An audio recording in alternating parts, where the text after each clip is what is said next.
What's going on? Welcome to another episode of the Impel Forward Podcast. I'm your host, Leon, and right now, as you can see, I'm by myself.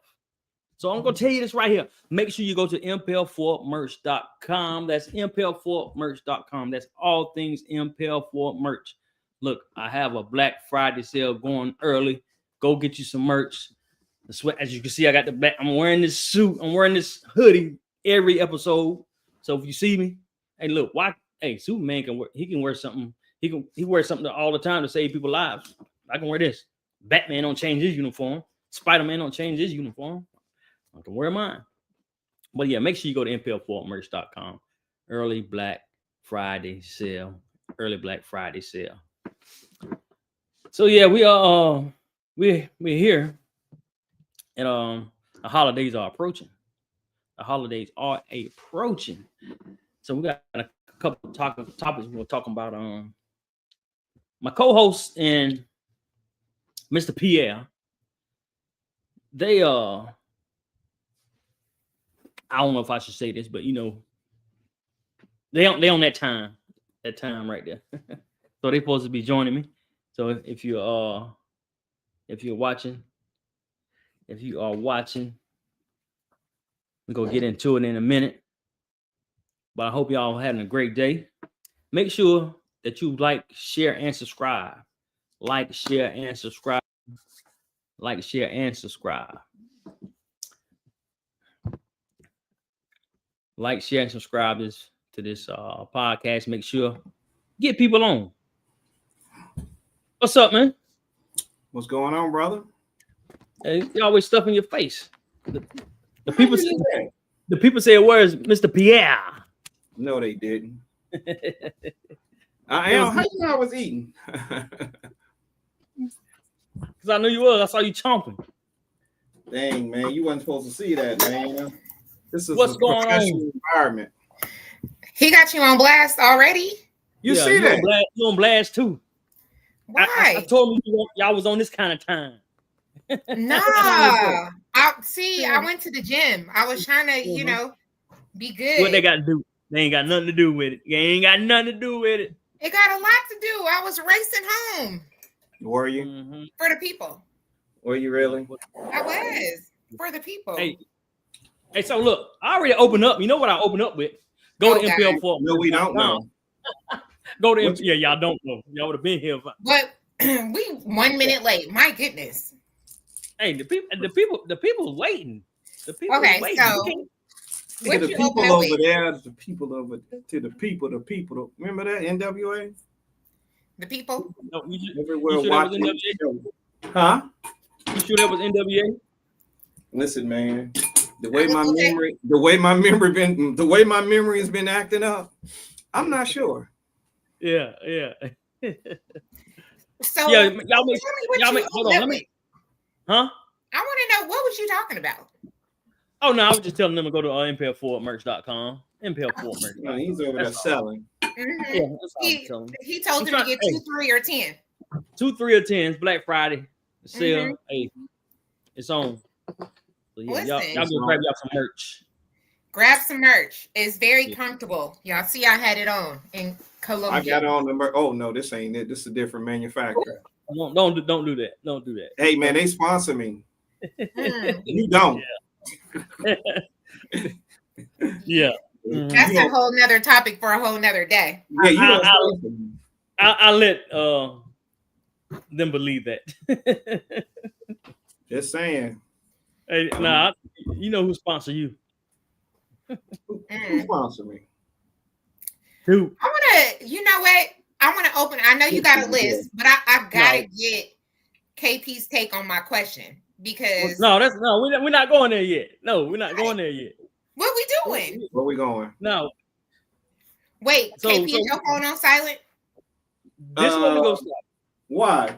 Because the people don't be wanting to hear your ringer, your alerts. Wait, hold on. How y'all know all of this? And the people ain't told y'all nothing.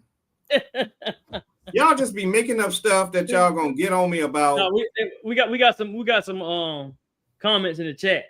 Mm-hmm. Let's go over them. No, but go ahead. So what? So in the comments it said what? Put your phone on silent. Said tell KP to turn his ringer off. Didn't nobody say that? Because nobody use silent or don't nobody use. Okay, which one was it? The silent or the ringer? Both of them. Yeah. Okay, are we gonna talk about what's in the comments? Because I mean, I know I don't ever read the comments yet. We talking about Leon. What's on your list? What's first? Let's go. We ain't gonna keep the people waiting. So, right. First, what's not on the list? I forgot to put it on here, man. But we got to talk about this in Chicago. Did y'all see the video? I didn't watch it on purpose. So, but I know about it. Yeah, I didn't want to watch it. I just saw it because I forgot to put it on here. But man, them kids beating on that mom, man. That was and the kid, man. That was terrible. So, what would those kids be called? Gremlins. Oh, let me stop. So I seen somebody made a whole video, a clip. He called. He was black. He called the kids animals. And he of course he went back and talked about how when who was it Hillary or Biden that called them predators? Super predators, Hillary. Yeah, that was Hillary. Yeah. In the crime bill, it was labeled as that. But yeah, go ahead. You're right. Crime bill, but he kind of tied it to it. And I would say go ahead. Go ahead. No, you go ahead. No, I didn't want to cut you off. I was like, look, you asked me what I label. I made a joke early, but I need to clarify that. I would say that when I watch that type of activity of kids, I would say they just misled and misguided. And I know that sounds very cliche-ish, but it's the truth because kids that are guided and led in the right way don't perform in that way. And so I would say misled and misguided. Yeah. So me and Larry was talking, and he was like, he was saying that these days you can't put. Of course, everybody say it starts in the home. It does. But Larry was saying when these days and time it's hard to just blame it on the parents because of social media and all this is going on. But if the parents are not monitoring their social media, then it is on the parents, right? Yeah. Yeah. So it still falls on the parent. I think it still falls on the parents, especially, and then like I said before on a past episode, when it's only one parent and most of the time it's the mother, it's kind of hard to,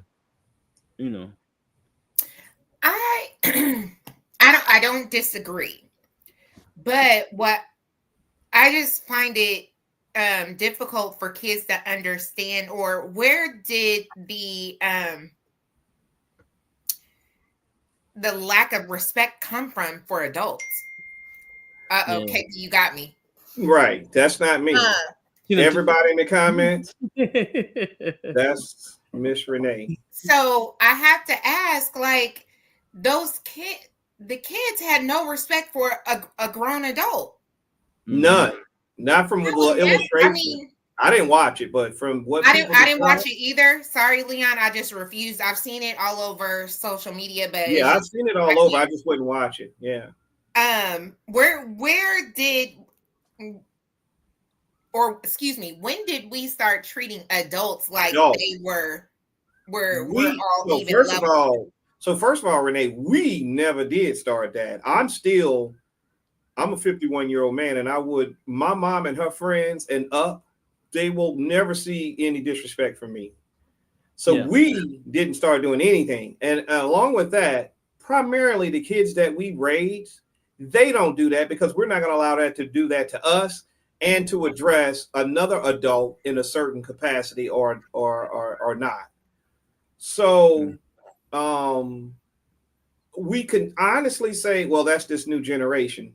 But when we were kids, maybe they could have said some things about us, but I don't know what they could have said by us because when we were growing up, anybody could have disciplined you. Anybody could have told, and if they didn't discipline you, they told on you. And so your mom would get the message in, and she would discipline you accordingly. So, Renee, I don't want to. What I don't want to do is bash today's parenting and bash today's kid, Right. without providing a better context. Mm-hmm. This is easy just to go in and we call the thing a thing. We could do that. Right. Well, how productive is that? Not at all. Did I see a video of one of the kids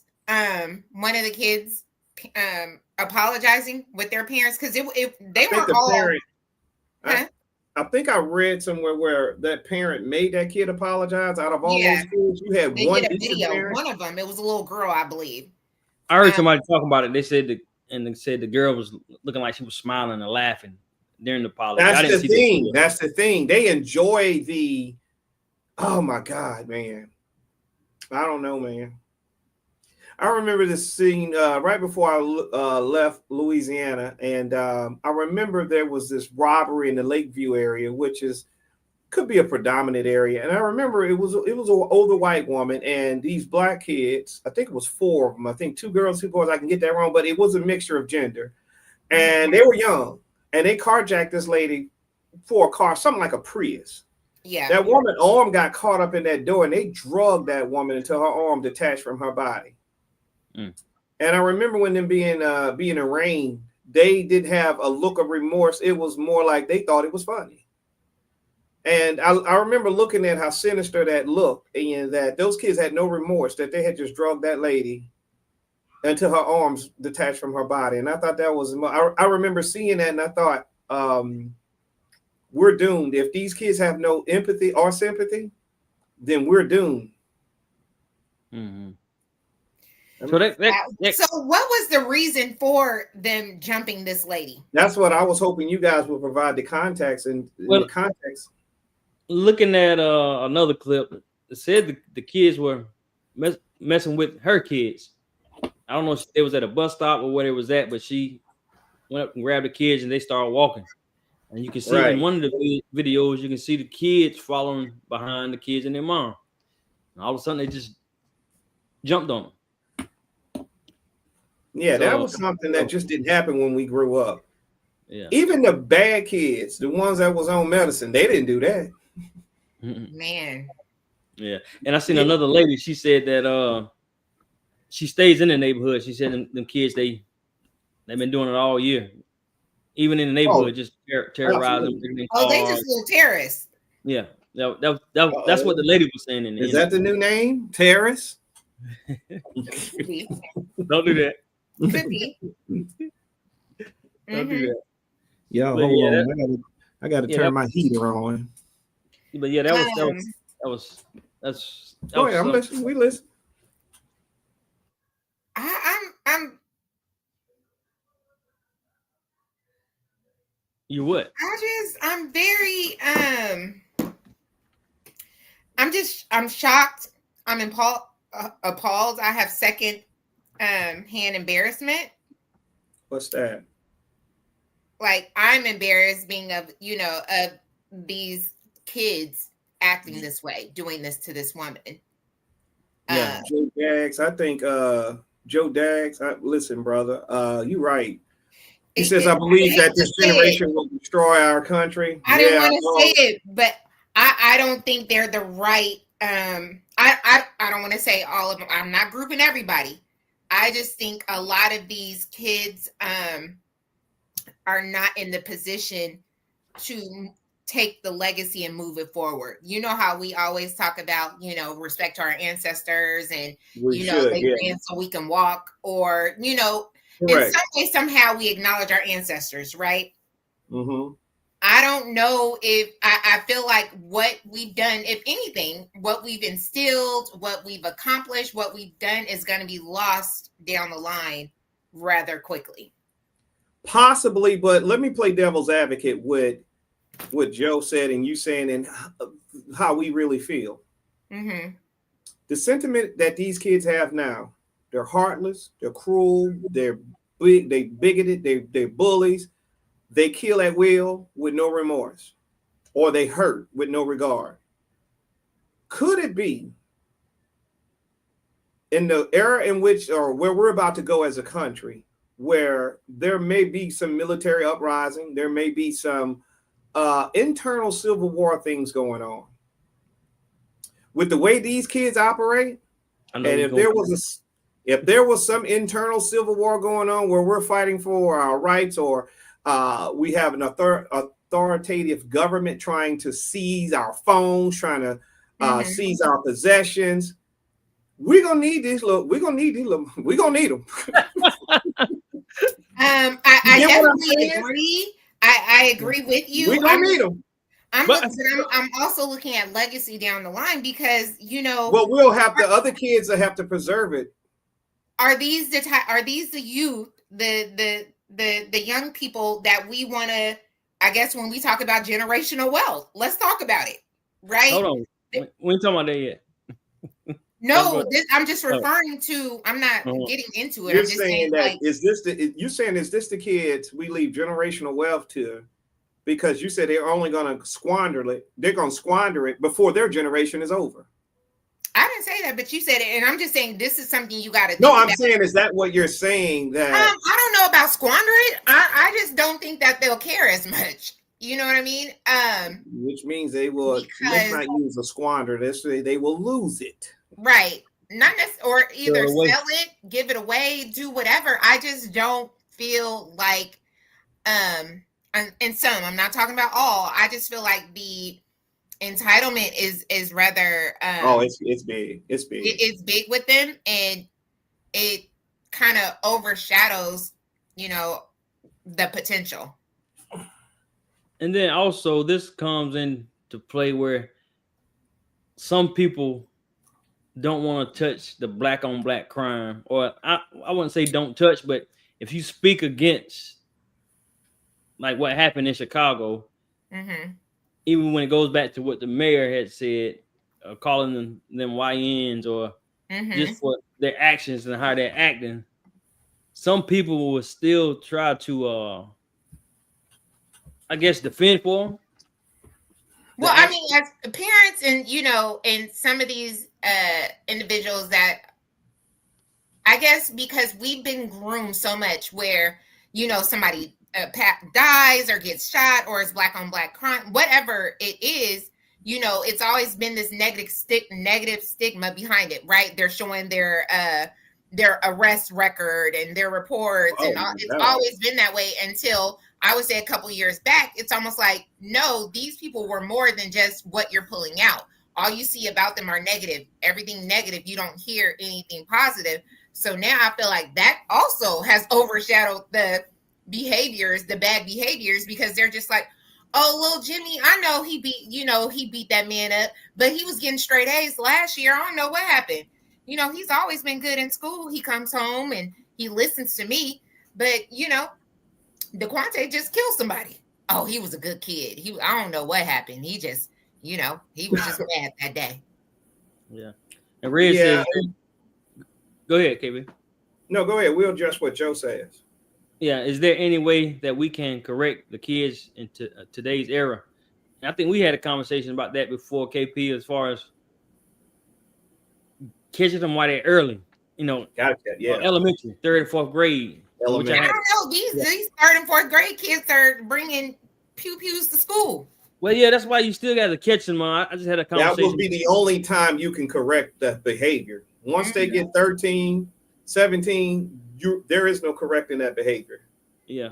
I had a conversation with a guy the other day, and he works in the school system, and I was glad I met him because we talked a little bit and supposed to be doing some things with him, man. It just because you got to catch them while they're young. You got to catch them where they're young. And to the question that Joe's presenting, can it be corrected? I think just like in anything, every generation and the generation before, someone probably said, man, these kids.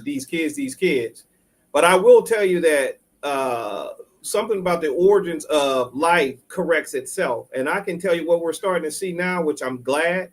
And we talked about this in the chat. We talked about these kids are now challenging each other to put down the Nike zip. I mean, put down the Nike Tech and pick up the quarter zips. And they're wearing these quarter zips, and they're actually starting to catch steam and starting to catch fire. And they're saying, listen, no more. We're not carrying around the blicky.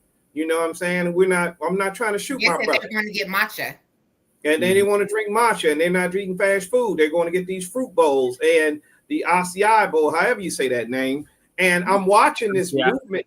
Yeah, I'm watching this movement take over, and it made my heart start. At first, I didn't know what the hell they was talking about. I said, "What the hell is a quarter zip?" Come to find out, it's what I wear to work, right?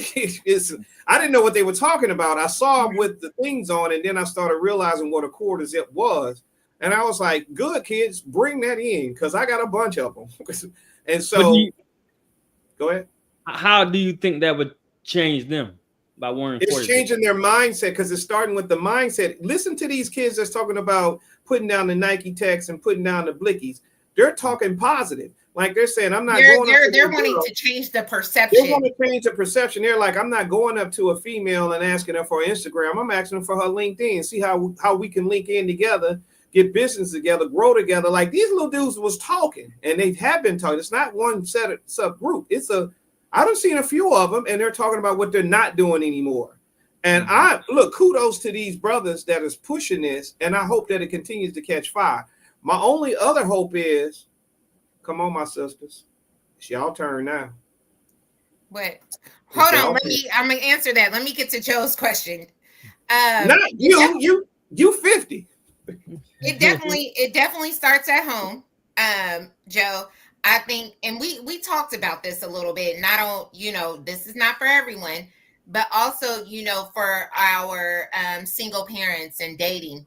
If you know that you're dating a street guy and he's coming over and he's staying the night, there needs to be a conversation of where you're storing your tools, right? Maybe bring over your what is it? What do you store your tools in? Toolbox. No, you know what tool I'm talking about. A safety box. A safety box. Maybe not have it around the kids, or maybe not show it around the children. And women as well, mothers as well. A lot of times, they're certified and everything. You have to start changing these behaviors in the home and not making it so visible for these kids, because what they're seeing online and what they're seeing in school is overshadowing what you're, at home. Or if they're seeing it at home and seeing it in school and social media, what else do they have to look forward to? That's the life, right? I think we have to be cognizant of our behaviors and who we bring around. I think we stopped a long time ago, Joe. Remember back in the day, it was like, oh, you're not coming over to my house. I'm a single mom. I'm not going to have you up and around my kids. All that. Even men was like, oh, if they had custody of their kids, they're just like, oh, you can't come over my kid there. You know what I mean? I don't know where we went wrong with this kind of thing. It's like it got left in the dust. Yeah.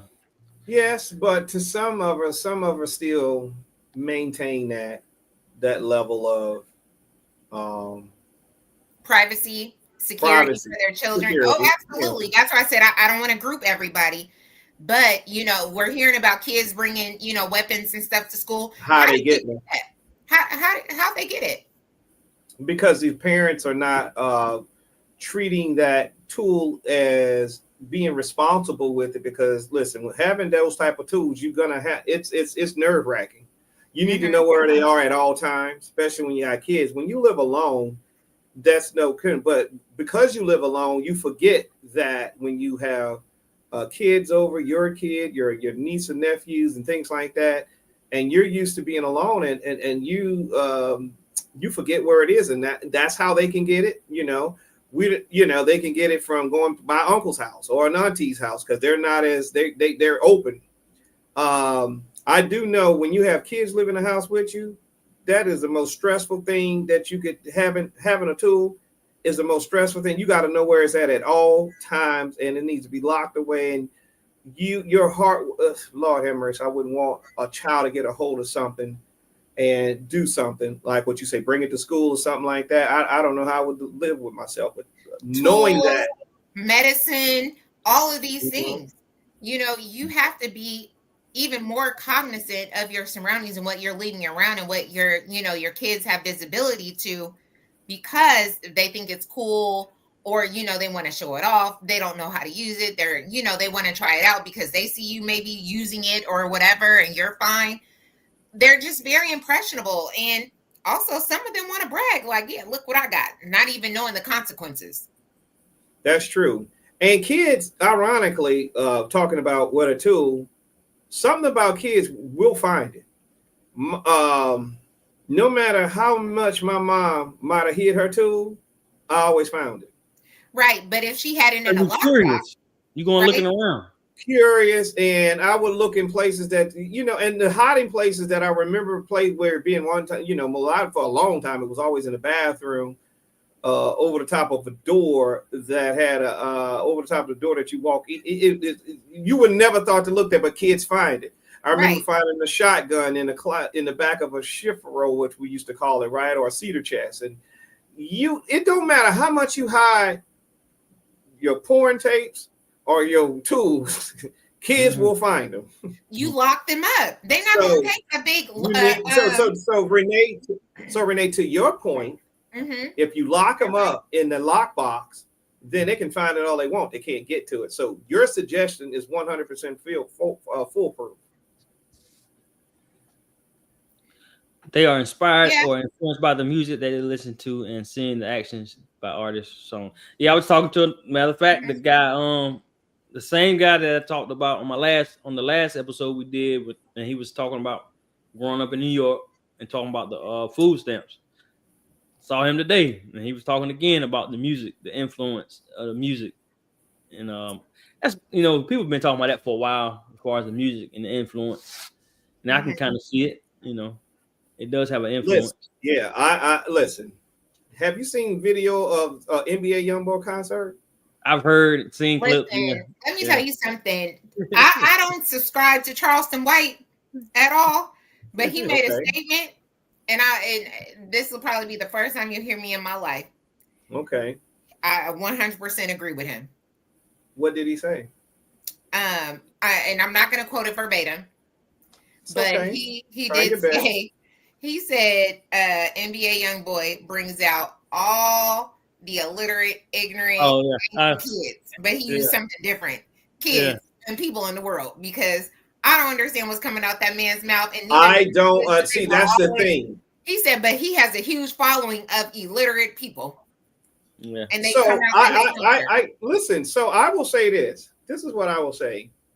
That is an interesting take, because the first thing I say when I hear him, what is he saying? Now, is the beats good? Yeah, the beat's good, but I don't know what he's saying. Yeah, the second part of it, when we talk about the ignorant people, so me and my son, I was talking to my son about this about 2 weeks ago, and I asked him. I said, listen, I said, what artist would you pay to go see? And he said, really none. And then I said, what about NBA YoungBoy? Because I want to check his temperature. I need to see if I need some more fathering or if I failed. You know, I'm checking my work before I turn it in, Renee. Right.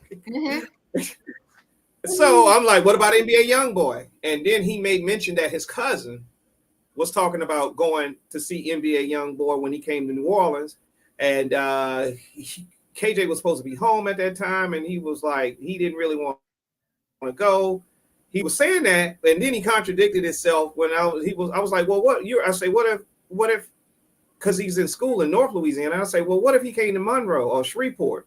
And he was like, I'll probably go. And I was like, oh man, wait, what? And then I started getting on myself. I say, where did I go wrong? But his attitude was, he really didn't care for it in the beginning. He didn't care about going, but if he came close, he would go. And I was like, I was curious about that, because I don't know what he's saying. Now I know my son would know what he's saying more than what I would know. I give him that. But so it does bring out the ratchet, but it also brings out those other kids too. And it's so influential that it scares me. I think what made the impact, where I said I just agree. I don't know, Leon, did you see the video where he was talking and then they showed the video of the kids at the concert? Yeah, I saw it. They all had on the mask and all. Listen. Who had the mask on? The kids. Mm-hmm. Yeah. Let me tell you something. NBA YoungBoy was here, about 3 weeks ago? He had a concert. Yeah, His look. concert came here. It was recently. It was during our state fair. Yeah. And I'm gonna say this, and what I saw was he was at the state fair. I guess his concert was either the day before or the day of. And they had video of him walking with his little girl, walking through the state fair. The mom was in tow behind her, and she looks like she's in her 20s, maybe late 20s or whatever. Yeah. And she didn't look very well kept. And he had his pants hanging. He was walking like a duck, and he had a Pooh Shiesty mask on, carrying this. And the first thing, my heart dropped because all I could think about was, who's going to care for this child? I just thought about that baby in that moment. I was like, who is going to care? Who is going to raise? Because he's got a Pooh Shiesty mask on, walking in public with his baby. That baby going to think that's normal. Yeah. That's what all the young boys had on in the Charleston White video. You saw that? Yeah, I saw it. Hopefully. So how are we? How, Sway? I'm asking Joe how. I want to know how we're the ignorant ones. Yeah, I was about to ask him the same thing. Believe it or not, we, the older generation, are the ignorant ones. Joe, you got some explaining to do. Yeah. Also, what else is concerning is, NBA YoungBoy has multiple children by multiple different women. The young lady that he was with, that's his wife, but he's had multiple kids. The man has. You saw that video? The man, you know what I'm talking about. It was very, from a parent standpoint, it was very disturbing. Say he has 8 kids by like 4 different women, maybe 5. Okay. Let me check.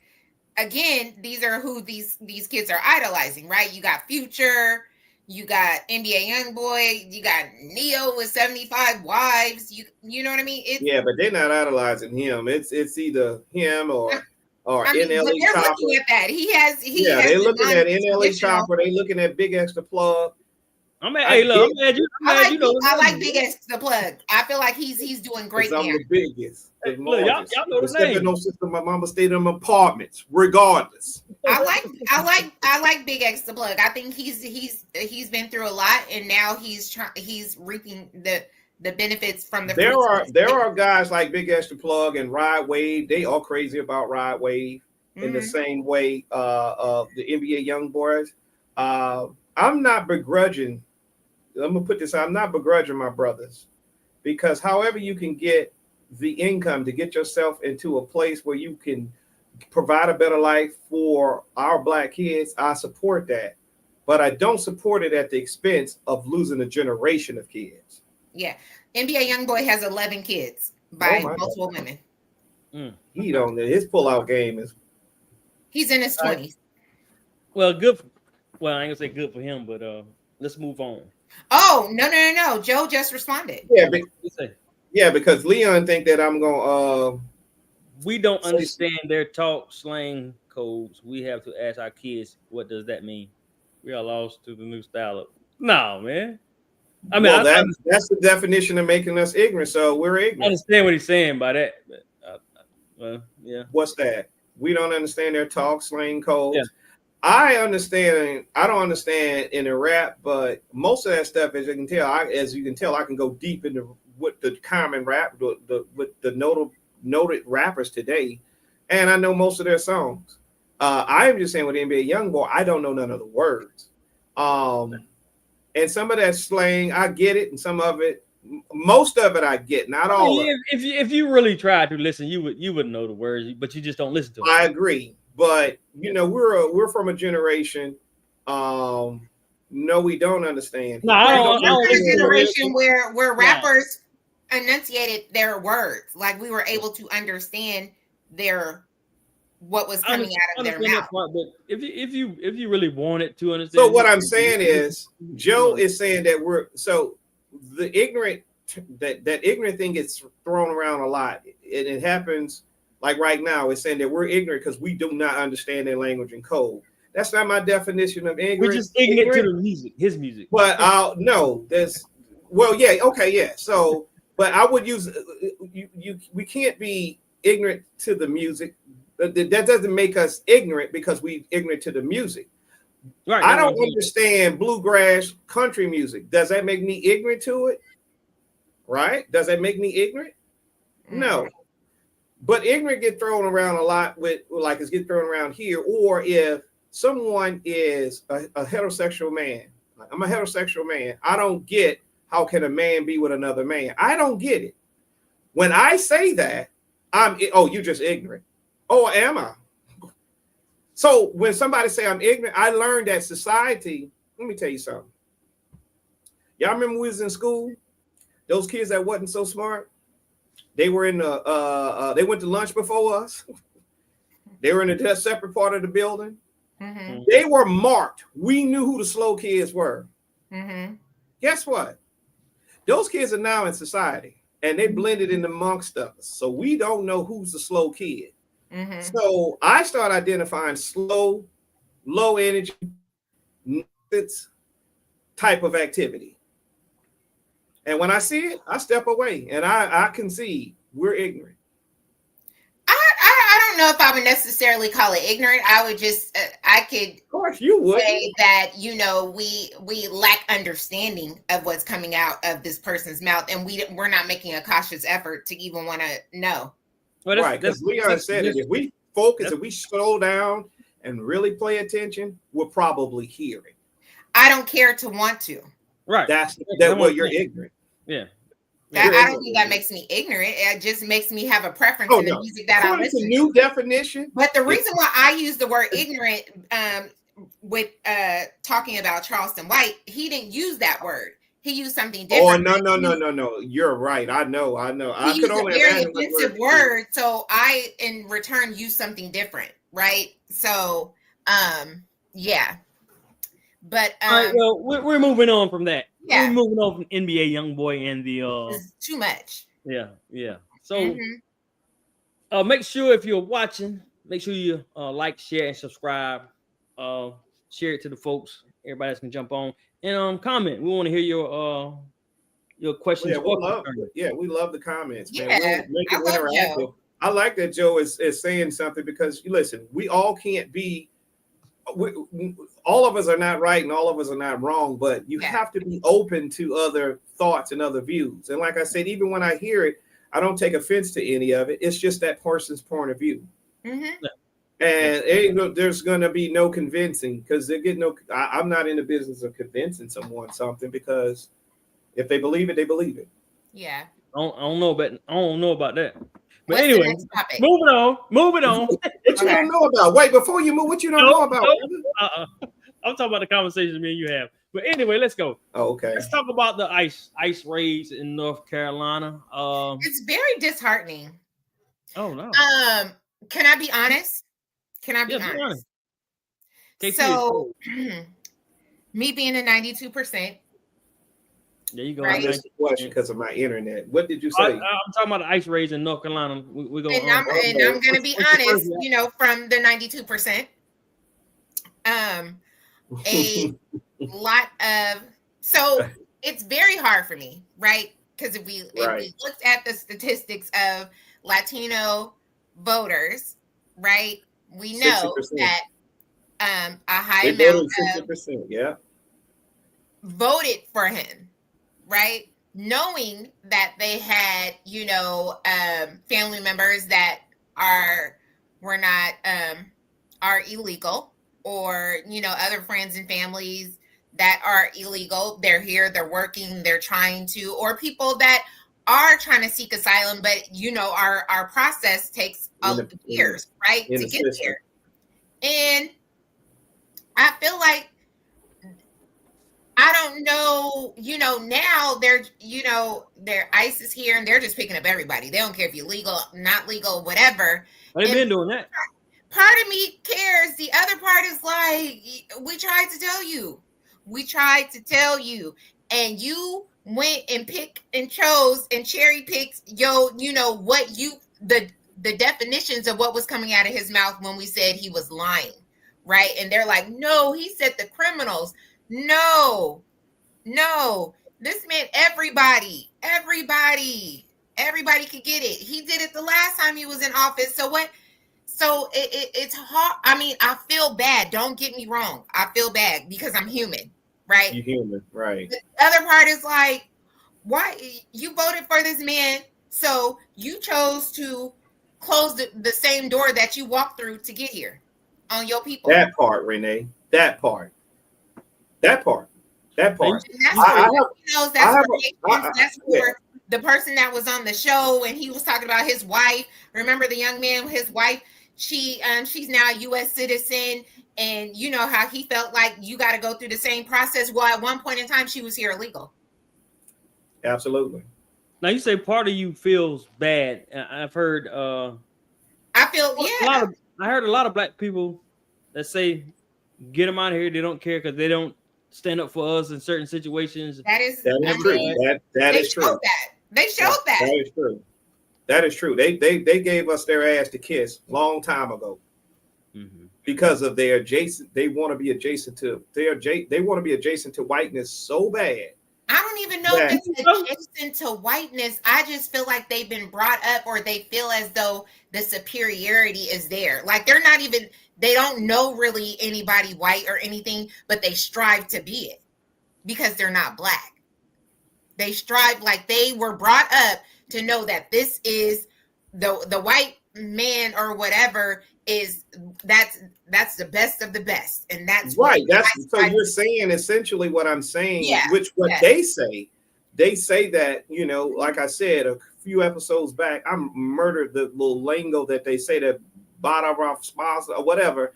I can't say it, but it essentially means to improve the race.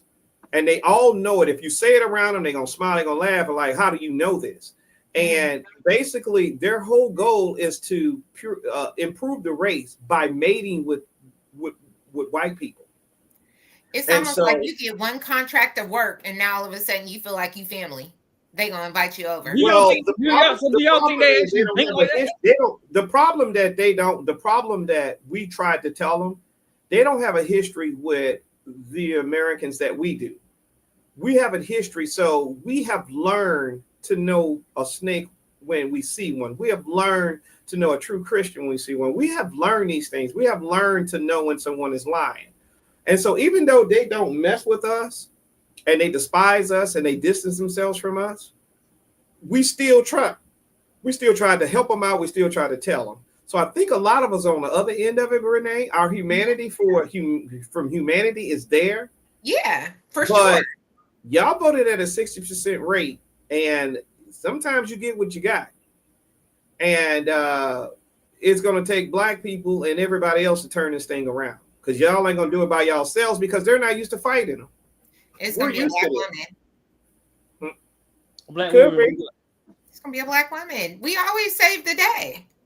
Black women save the day, whether you want to believe it or not. We do. Renee, you don't get an argument here because like every other black man, I love the 92%. Mm-hmm. I have the 92% at the highest pedestal that you can put them. So I'm with you, and I know what it can be because I come from a black mom. So it's impossible for me not to know that woman know how to turn $1 into 15 cents into $1. Mm-hmm. I've seen it happen. But I'm also we got to be careful that we don't lose ourselves trying to save a people who really don't mess with us like that. 100%. That's where I say I'm, conflicted, like from a humanity standpoint, right? If people from other areas been to Texas, Louisiana, and play where they are, you would know what I'm talking about. And those that are maybe listening to this, they'll be able to co-sign what I'm saying. They don't F with us for real. And we don't mess with them. They're very rude. They don't speak. They don't let. Now, on the other side of it, the friends that I do have that are here, they're good dudes because they recognize, they call the BS what it is. Now, it's so as a majority, they're like that to us. They're not very welcoming, not very nice. But the ones that are entrenched in the black community, they get it. And they're like the homies. But it's not that many. They are out there. And they're the brother. Especially the Puerto Ricans. Puerto Ricans is kind of hard because the Puerto Ricans, they're a lot of them are in New York, and they're entrenched in the Black culture because we all live in the same areas. And there's a difference between the Puerto Rican, the Latin, and the Mexican. You know what I'm saying? Because remember, if you call a Puerto Rican Mexican, you better be ready to fight. Right. Joe. Hmm? He said, but did they help build certain parts of this country? They ain't build shit. They maintain the crops. They didn't build. Listen, no. If you're talking about infrastructure, Joe, no. If you're talking about structures within the infrastructure, absolutely. Like a housing complex, an apartment. Yeah. Buildings, do they provide service? They didn't build the farms. Those farms were built by our ancestors and maintained and stolen by the other people, and now they have them, and they're just hired them on a listen. Just because you pick fruit from the tree, you cannot get credit for growing a tree. So no, They didn't grow any of that. They didn't do any of that. And all I'm saying is they built infrastructure within the infrastructure. They didn't build this country at all. You have to understand, they didn't come here to after 1865. And I have to tell a lot of my immigrant fellas, because of the 1965 Immigrant Act, that's how they were able to obtain status. And that was through the 1964 civil shit we fought for. We are the reason you're here. We're the reason why you're able to have that type of thing. Right. You know? They contributed. Other than that, you couldn't come here. You couldn't obtain citizenship. Right. So they didn't help build. They contributed, and they're what they do now. If he's talking about now, of course they're utilizing all fields, construction, cooking, hotels, majority fields of service. Yes, absolutely, and I'll give them credit on that. Yes, we are slowly seeing it now. Alpaca is closed. Listen, they didn't come to work. Are you talking about clothes because of what's going on with ICE? Yeah. The one in Bride Creek. I went to a restaurant yesterday, and their workers they was closed because their workers were taking off also. So let me tell you, there's also been some kids not going to school also. Oh yeah, because they been parked out in front of the school. They taking the kids to lure the parents out. Also, let me tell you, our landscapers, my community landscapers. I was like, where? I know. Within our system that I work in, someone wasn't showing up for work. But let me tell y'all something. The one thing I did brag on that community about, and I give them credit for, and please don't come for me in the comments, Black folks. But when Black folks like have a restaurant, have a different things like that, a lot of times you can go there and they'll come like somebody be with you in a minute. We short staffed, right? Mm-hmm. Or you go somewhere and they be like, hey, wait a minute, we short staffed. Let me tell you where you've never been, and they said they were short staffed, a Mexican restaurant. Until they hire within their own, right. But they, they hire within their own, and they come and they have enough of them there. But I always bragged on. I say, man, one thing about the Mexican or the Latin community, you'll never go to none of their establishments or hotels, and they say they short staffed. That ain't never the case until the implementation of ICE. I've seen this for the first time in my life, and I'm like, oh my God, I never thought I'd see the day. Yeah, I got some of my homeboys that are builders, and they were talking about their products are being held because a lot of them are not showing up to work on the job sites. Leon, one of our homeboys, man, he was like, yeah, no, they're not showing up. Or not as many. Right. Because here's the deal, guys. Here's the deal. Renee, I know you got something on the edge of your tongue you want to say, but here's the deal. Even the ones that are here legally or working through a work visa or a green card, they're not showing up either because of the racial profiling. They can't take the chance of being quarantined. Well, I should call quarantine, but being accosted and either shipped off to Zimbabwe somewhere before they figure out that they were actually here legally. If you know they're from Mexico or Ecuador or Venezuela or whatever, why are you shipping them to Kenya? What are they gonna do? Stick out like a sore thumb. They gonna stick out like a sore thumb. But they are. So I guess Kenya does take them. Nigeria is not, and that's why Nigeria is on it because. But I'm just wondering, like, why you're passing by Mexico to get to Kenya? How come you can't? Now ain't there? They place of origin. Looking at more IDs now to see if they're. I seen one when they bust this guy's window and trying to get him out the car, but then they saw that he was legal. And he still was detained for 3 hours. Was he still detained? I don't know.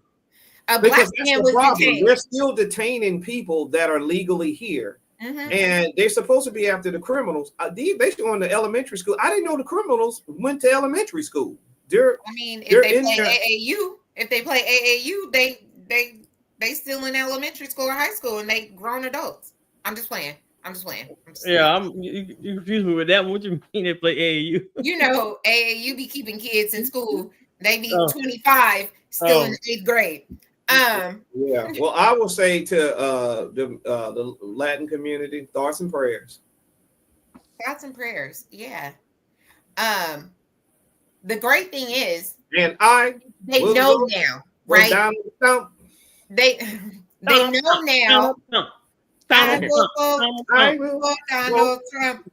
But I'm pretty sure the one they are arresting and running after and chasing, they probably I don't think they probably voted for Donald Trump. Well, I don't think no. It was their cousins. Remember, they're here illegally. It was their cousins who want to close the door behind them, which I think is BS. But guess what's not happening now? Not only if my landscapers are gone and our roofers, but now the apartment complex next door, and the one that you asked your buddy about, the workers are gone.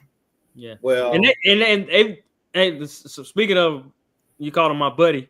They've been on his neck for speaking and taking a stance against ICE for the Hispanic community. And, who's your buddy? She's talking about the mayor. I knew that's what you were saying. Your homeboy, the mayor. Your homeboy. You're gonna stop coming for my homeboy. But people been on. They stay on his neck, and of course they ain't gonna get off of him. Yeah, they spoke about. They was talking about.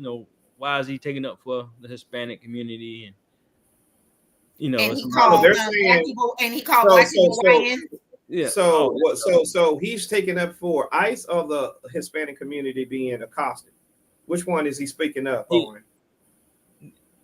Speaking against ICE. So some parts of the black community is mad.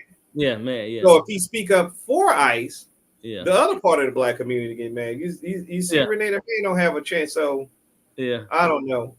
I'm gonna give him a chance. Well, he's not the constituent just for black people. I mean, you know what I mean? He's not as far as I'm concerned. Let me tell you something. So he has to show compassion to everybody around. He ain't got to do. Listen, no, Renee, he ain't got to do crap. Let me tell you why. Long gone are the days of decorum, and Trump is clearly the president for white America, and they know it. He said and he showed it. Why do we listen? It's time for us to get in the dirt. If Leo is a black mayor, which we know he is, and he's my mayor. He's for me. And let's not make no qualms about it because they not. So what was it's time to fight fire with fire.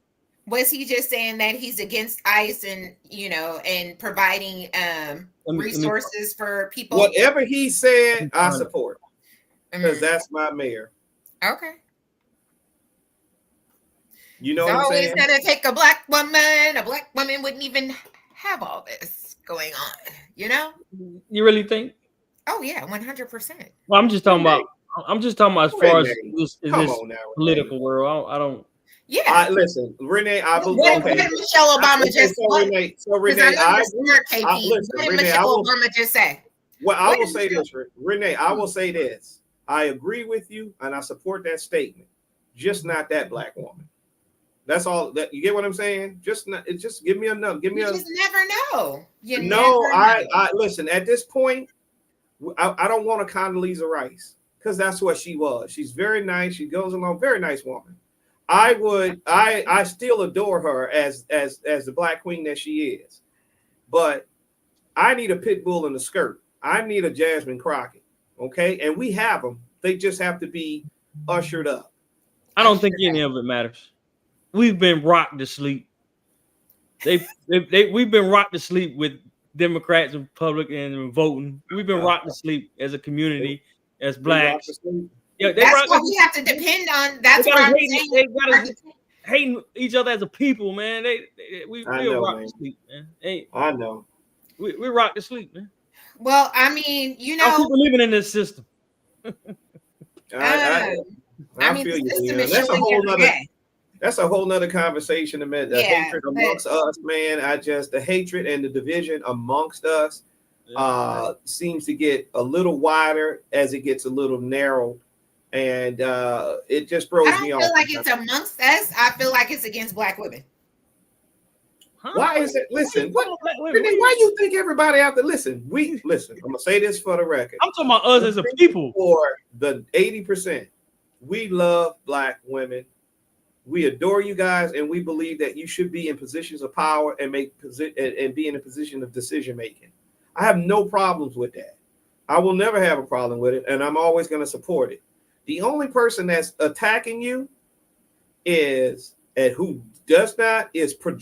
predominantly white men and predominantly white women. I'm not going to say all of the Black Men podcast. I'm not. Listen, those red pill dudes, I don't count them. They're in the 10% of the act. They're in that 20 or 18. But what we voted at, I'm part of the 82. Mm-hmm. I devour the other 18% or 20%. I devour them. I don't even consider them my brother. And when I know that they're on that side, we're not even friends. Gotcha. Listen, we excommunicate them out of the community. Huh? I'm asking her what Black Men podcast is she talking about? Are you crazy? Yeah, I'm crazy. She's talking about those red pill guys, man. She's talking about I don't know if she's talking about maybe the Joe Budden podcast. Every time a man have a podcast, they always got a guest. They're always talking about a black woman. I don't watch a lot of them. You know what kind of podcasts I watch? I know. But I know what I know what she's talking about. I know what Renee's talking about. Renee, honestly, I don't think it's that bad. I think a lot of it is calling. You know what I do learn about? You know what I do know about black women? Boy, they do not. They listen unless they're holding the mirror. They don't want you putting it up to them. That's one thing I do know. They do not want to look at no goddamn mirror, boy. I can tell you that, and I can say that because I love y'all. So I earned the right to say that accountability of looking in that mirror and no, this you. You doing this. They don't like that. And anyway, I wish that Leon, go to what's the next topic you want to talk about? You don't want to start talking about the black women. Renee, look in the see. Don't want to look in the mirror. You're looking at Leon. Right. Leon, what else? What's next? But Renee, I love you, my girl. But you're proving me right. No, Leon, what's next? See what I'm saying? Oh, Epstein files. So Trump yesterday said he was going to release the Epstein files, which has been going to release. I thought they was gone, and there was nothing there. It's been all over the news. They say he got 30 days. 30 days. And so Epstein's brother came out and said that I don't know where he got his information from, but I'm gonna say allegedly that they're going to or trying to wipe a lot of the Republicans' name from the files and stuff like that. He's absolutely right. They're absolutely gonna do. They absolutely have done that. Mm-hmm. So when we get these files and have access to what the DOJ has, because y'all got to remember what's being released is what it was Epstein estate, and it was what the oversight committee had. So the other files, they're being scrubbed like a mug. You know. The great thing about it now that we don't have a long time ago is that we have all of these genealogists and everything where they can tell where something has been redacted or removed. Yes. We have so many things now that can happen. Digital, the word I think you're looking for is digital forensics. Yes, and the Republican Party are a little sloppy. We've seen, right? They're not really good at hiding things or doing things. So, if they want to take time out and make these updates and everything, I am pretty sure somebody is going to get that paperwork and they are going to have a forensic person look over it.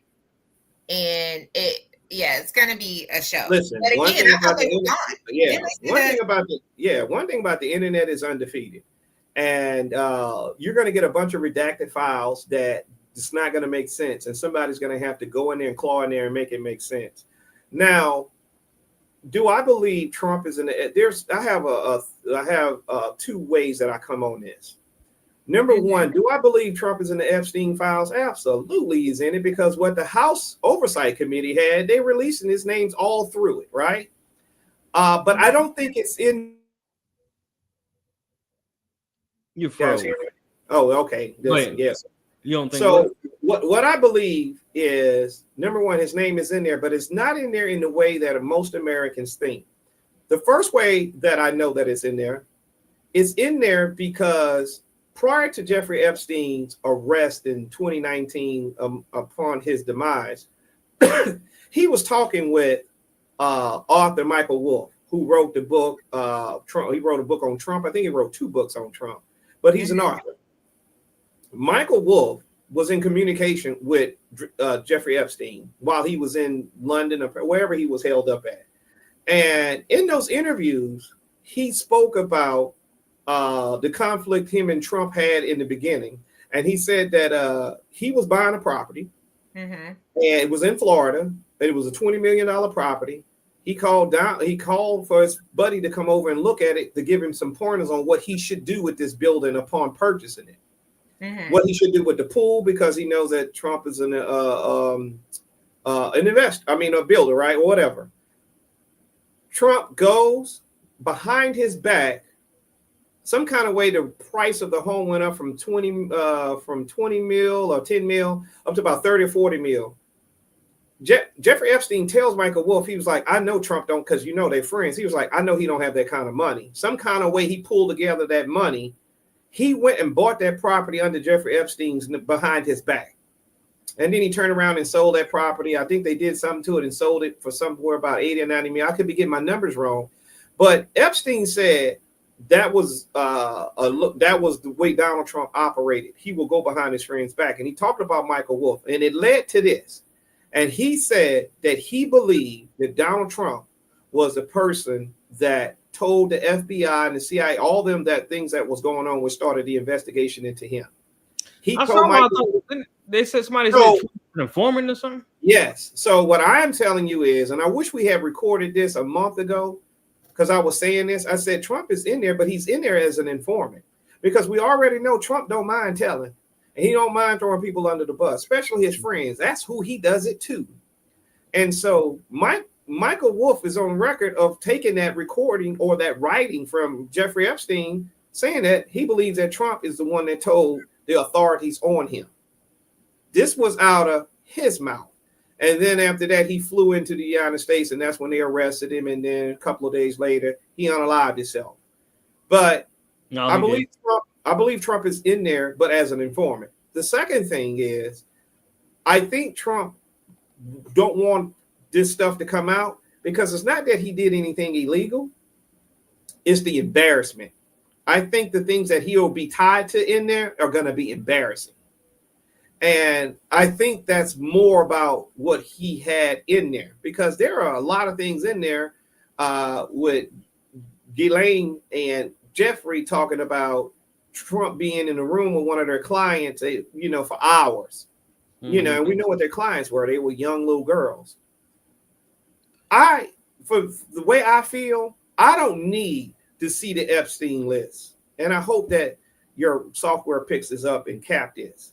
I don't need to see Trump is in the Epstein list to know that he loves young women, or he loves projecting himself onto people as what these people do. Because I can only ascertain about him what I know based on what he told me. When he was being interviewed in the early 90s, him beside his wife, Marla Maples, he was being interviewed, and they asked him about Tiffany, which is one of the younger daughters. And I think the reporter asked him, hey, what do you think Tiffany's going to get? And he said that, well, I think she's got Marla's legs. He said, but only time will tell if she get her boobies, And he said that. So he said that about his own daughter. Fast forward, he's on an interview with Howard Stern. And Howard Stern is talking about how his daughter Ivanka is a hot piece of ass, right? And he's talking about his daughter with Trump. And at this point, Trump agrees with him. He said, "Oh yeah, she is hot." He said, "I'm sorry, it blacked out." He said that if she wasn't my daughter, I'd probably be dating her. This is what. Yeah, I heard his own. Yeah, I know. I'm breaking up. I see it because my internet sucks out here. But what I'm saying is, I don't need to see the Epstein files to know, because I saw a man let another man talk about his daughter, call her a hot piece of whatever. He agreed with her, and then he said he'd probably be dating her if that wasn't his daughter. Now, again, she was young when he said this. He was on the Howard Stern show. I don't need to see if he's on the Epstein files, because I watched him and his daughter Ivanka sit on the couch being interviewed on The View, and they asked her, "Hey, what do you and your dad have in common?" And sensibly, she answered. She would say, "I would say real estate and golf." That's how she answered. They asked him, "Well, Donald, what do you and your daughter have together?" He said, "I was going to say sex, but she's my daughter." And they commented like, "Donald, why you say that?" I don't have to see that he's on there in the Epstein to know that he's a pedophile. I also seen and know where him watching this little 10-year-old girl either come up or down an escalade, and they were talking about how beautiful this little girl was, and he was like, "Yeah, she's so beautiful. Perhaps I'll be dating her in 10 years. Who looks at a 10-year-old and say, "I'll probably be dating her in 10 years"? Who looks at a little child and says that? So I don't have to know that he's in the Epstein files to know that who he is. When you hang around certain people, therefore that's who you are. I've seen countless videos of him in pictures with Jeffrey Epstein. He said, when asked about Jeffrey Epstein, he said, "Hey, Jeffrey's my friend." He says, "But he kind of likes him young." So you know what he's doing, and you still with him, and you still hang around him. So that tells me birds of a feather flock together. But it's all and this. The last thing I want to say, other than the Hollywood take when he said when they'll start, they just let you do it. When he was on the Hollywood X, I said, no, it's not when you start to let you do it. That's indecent, brother. But he's still on the Howard Stern show, because you got to remember one thing about pedophiles: they create a safe haven to lure them in. Donald Trump owned the Miss Teen USA pageantry, and he bragged about going into these girls' locker rooms while they half dressed and half naked and running around, and they're gorgeous, they're beautiful. And he said, because I own the pageantry, I could just walk in there. What grown ass man want to go into a Miss Teen pageant, go into their dressing room and look at these little girls and then brag about it on the show? I ain't telling you what I heard. I'm telling you what the man said. So I don't need to see that he's in the Epstein files to know that he has some miscreants thoughts and activity. I don't need to see it, because he already told. What Maya Angelou said: when someone tells you who they are, believe them. Well, I guess it's more than Trump too. So it's a lot more than just Trump. We've seen it's a Congress, Senate, whatever picked up every day for something of that. That's why I say we've been rocked to sleep. Because when you became French, now my name might be French, but I ain't French. Right. Yeah. What's your next topic? Yeah. Well, 92. Now she wants to talk about go ahead, bring up your question. Go ahead, Renee. It's your world. No, so I was talking to Leon the other day, because I had a thought. I don't know why the whole YN keeps coming back. Maybe because I see certain activities or I hear a song. I was just listening to Jeezy, and he had YN in one of his latest. Really? Okay. And so you hear all of the negative annotations behind the use of YN. You see they beat up Leo. Leo's referred to the mayor that says YN, right? It's negative, right? What is the difference between somebody referring a certain group of people as YNs, right? You're putting them in this box, these certain group of people. What is the difference than somebody saying, "Oh, this person, they live in the hood or they live in the projects"? How come they just can't live in a certain, down the street off of MLK? And how come they can't live in an apartment? Why does it have to be classified? And why aren't you doing the same thing? You're boxing these certain people in where it's frowned upon or looked as something negative and not positive. Every time somebody's grown up in what they call the project, they're like, I don't want to talk. I'm embarrassed, but I did grow up in the project. And so people take that and they use it. And, and so a lot of people, they feel every Black person grew up in the projects or lives in the hood. What would be, what's any different? What's different? I don't really understand what you're grappling with that because that's a very layered thing. I think when people say, "Oh, he's in the projects," and I think people are they're telling you what to expect from a certain person or what to expect when you go in that certain region. Like, hey, listen, so and so stay over here, but listen, they right next to the project, so you might. I think it's a shot. I think it's a warning what to expect because the project is what is it classified as? Well, what do you mean? It's a housing project. I mean, it's a housing project, but what's the negativity behind it? Who lives in these certain projects? Well, then that means that who lives in the trailer parks? Right, but I'm just saying, like, same thing, right? But how come it? Why does? But if they're doing trailer park ish, then they're being there. You get what I'm saying? If you're doing project, I want to go back to this point. You said those that grew up in the projects are embarrassed about it or not. The only people that are embarrassed about living in the no. What I'm saying is the only people that have an embarrassment to living in the project are the ones that made it out. The ones that are in it and generations in, there is no embarrassment to it because it is what it is. They don't know there is no embarrassment. Matter of fact, they rep it because they might wear the regalia of it, maybe some sprayed it on a t-shirt or got a tat with it. So they embrace it. The only people that don't embrace it are the people that got out of it. And now they're able to speak on. So, are you asking why is it named the project? Yeah, I mean, why is it right? I'm asking, we look at certain things, right? Leo, people were upset because Leo referred to a certain group of young men as YNs, right? While talking about living in the hood, right? Because you know what goes on in the hood. It couldn't be just an area where people live. It couldn't be a community where people live. It's the hood. Renee, what I'm saying is, are you saying you asking why do we use it as a? Renee, let me ask you this. You're doing the same thing. What I'm saying is, what is wrong with calling a thing a thing? And I'm not saying what I'm about to use, this analogy I'm about to use. I'm not coming for you.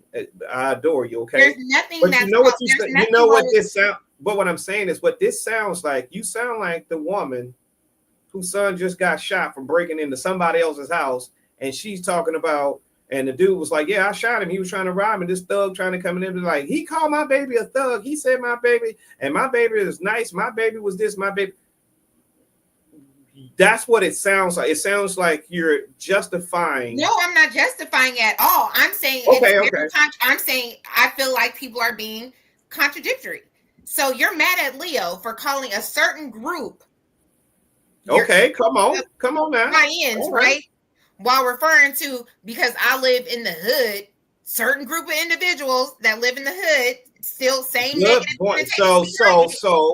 So all right, you stepping on some toes that I didn't think you would step on. Listen, but and then but why they want to turn down the projects? That's again, certain group of people, right? So why you that group of people had a problem? They're young men.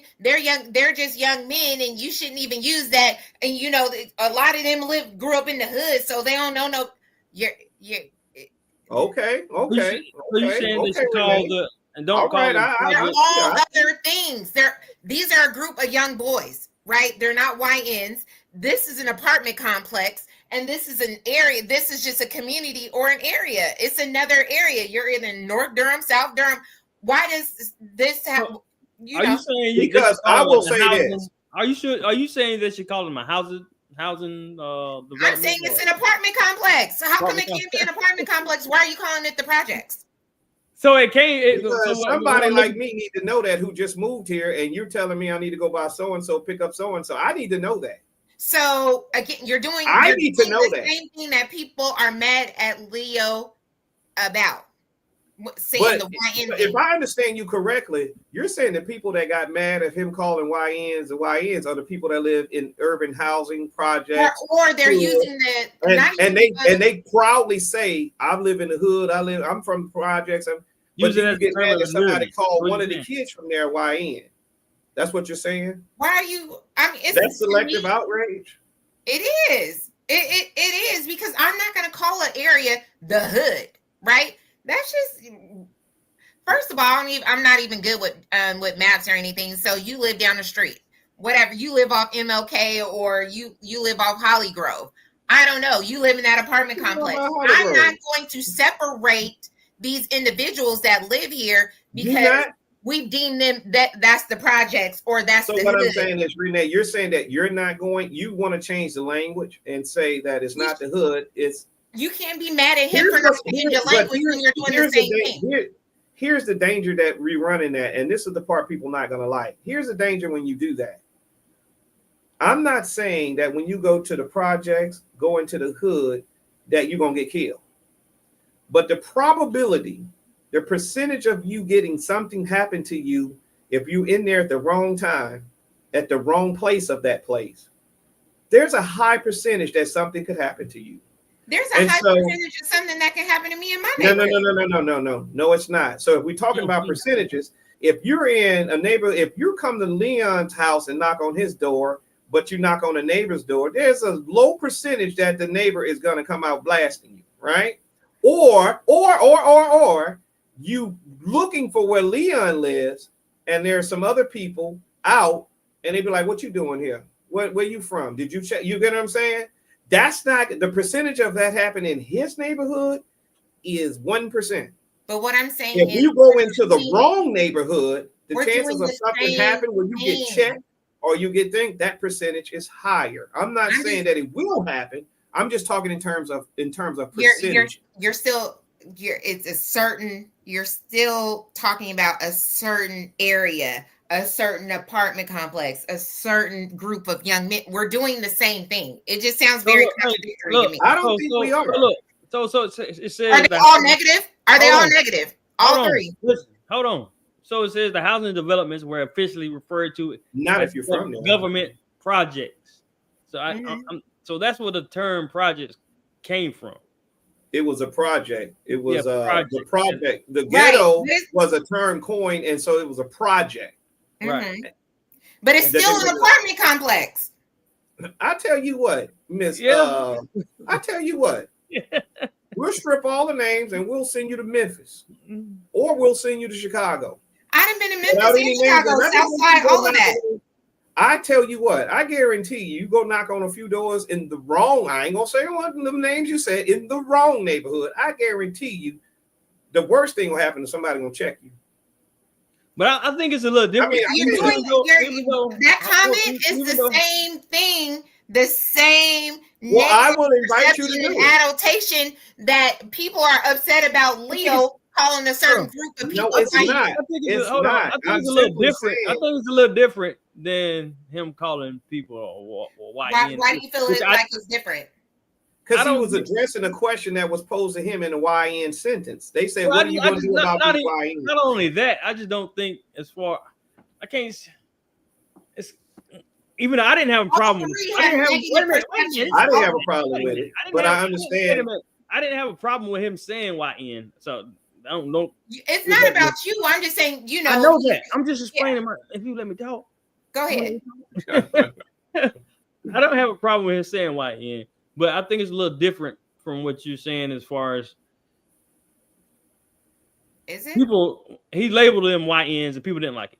Okay, you're saying that he did not label them YNs. Well, he called them the person asked the question, but he used the term. They injected the term YN. He just used it in the context in which the question was asked to him.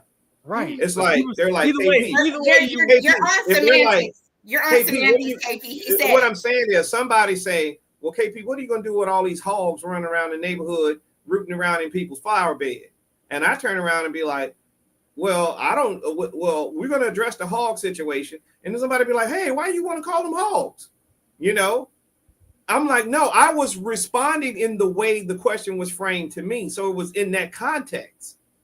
Now, if had he led with that, saying that, "Hey, listen, we got a initiative that we're gonna be rolling out, and it's to address the YN problem that we're having," have I had him. But if somebody posed a question to him and he answered it in the same text, that's not him. He didn't start it, is what I'm saying. But there's also other choice uses of words that he could choose to use too. Yeah, I agree Well, with that. if they refer to themselves as if they refer to themselves as YNs and somebody called them a YN. Now you on semantics. I'm asking. No, I agree with Renee with that, because I was about to say the same thing. Because listen to the clip when he did say it. He could have said something else. He didn't have to say that. He's had media training enough that he could have turned that. He could have flipped that around. I think you're right. That's why I started off in the beginning. That's I didn't have a problem with it. But I know you're right. But I know you're right. But what I'm saying is, if he's a man of the people and he's being in the community, one thing about leaders, and Renee, you're in a leadership role, you have to meet people where they are. Meaning that I can't talk with Leon the same way I talk with you. I can't address Renee the same way I would address Larry. You have to meet people where they are. And when you choose to meet people where they are, then you are meeting them where they are and not where you think they should be. So if someone asks me a question about, hey, what you going to do about these YNs? And I start talking this philosophical way that went right over there, I'm not meeting them where they are. They're gonna be like, "Hey, man, I ain't asked for all that. I just asked you what you're gonna do about these." You get what I'm saying? Yeah, but you can also meet say people where they are. I think you're referring to, a lot of the crime that's happening. I just there's other words that he could use. I don't disagree. I don't disagree. I don't disagree with you if you can understand that. I understand that he was returning the answer in the question form that was asked. Yes, and I'm just saying he might need a little bit more media training for this go around. But Leon, not if he was trying to meet people where they are.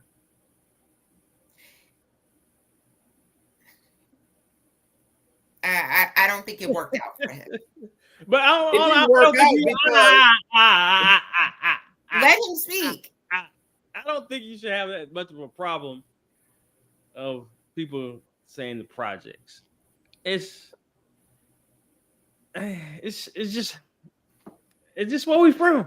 But I'm not. So I automatically get. They didn't have projects in Connecticut. Oh, that might be your problem. You're from Oregon. No, that's not. I'm just saying that it is because we say that, or it's been said, right, or it's been talked about.